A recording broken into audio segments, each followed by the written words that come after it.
Hello and welcome back to the channel HardReset.Info, and today let's discuss what application is replacing TikTok. So the first application that could replace TikTok is Instagram Reels.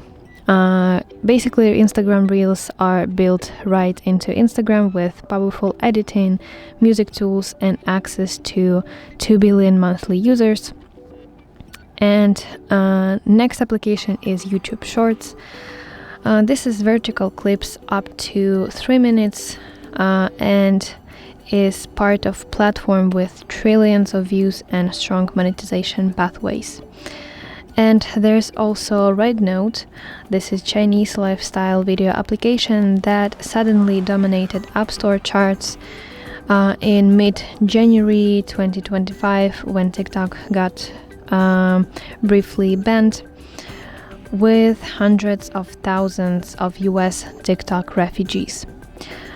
So that is basically it. I hope this video helps you, and if so, please leave a thumbs up and please consider subscribing to our channel. See you soon. Bye bye.